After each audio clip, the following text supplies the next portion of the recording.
Hey folks, here unboxing the Voda Harbor Faucet in brushed nickel. I want to show you what everything looks like. At the top you'll get an instruction manual.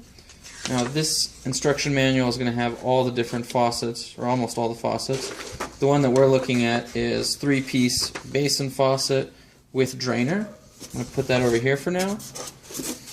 When we open it up, there's a lot of different pieces. Let's have a look at what they all are. This is our primary spigot. This is our two handles.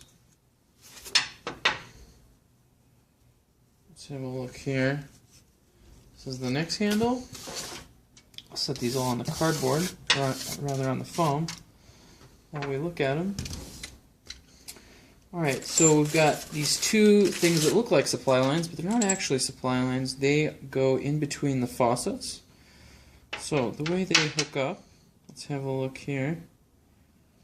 They connect to this middle piece. So one side threads in, and these are compression fittings.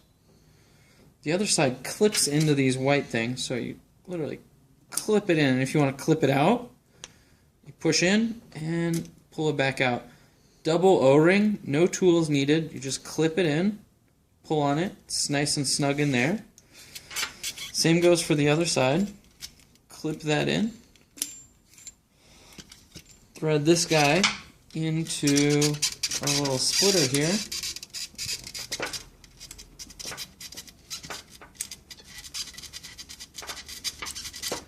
And that connects to our spigot. So this is how the construction of the faucet looks when it's in your countertop. These kind of bend down and around, so it'll look like this here. And at these tips is where you put in your supply lines. You thread in your supply lines. I believe it looks like these are 1/2-inch supply lines. You'll need to get these from Home Depot. This model of faucet does include a drain. Here's this. The drain has all the pieces you need to connect it through the faucet. Alright, so I'm going to show you how to put together a drain assembly for the widespread faucets. Keep in mind that we do have an instruction manual that will show you how to do it, but it still can be a bit confusing with these plunger style drains. So first things first, this is the actual drain, and this little knobbin, I call it, fits inside the drain. You got to put this little plastic receptor in, put this guy in, and then thread it down. There's another plastic receptor on the other end. So this is what moves up and down to open and close your drain. Then you're going to put the plunger. This is a nice decorative piece of metal. Goes through here. And with the plunger you'll notice that where the drain tightens down, where the assembly tightens down your countertop, there's a slit in the back. That's for the plunger to fit through. So the plunger goes through the rear. Then this plastic guy attaches on to the plunger, and you've got a set screw right here. You got to tighten this thing real tight when you're done with it.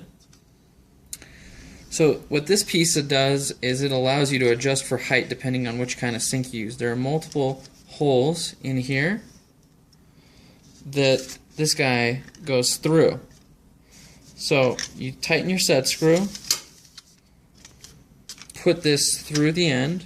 Oops, first you gotta start off with this metal piece on, put it through the end, and then the tricky part is you gotta bend the metal piece.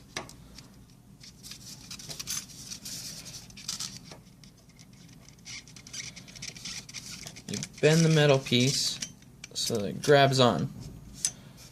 And that's it. Now if this set screw were tight, when I move the plunger up and down, it would move this drain assembly up and down.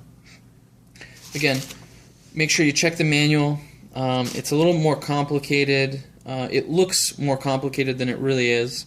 It's a pretty straightforward mechanism. If anything, let us know.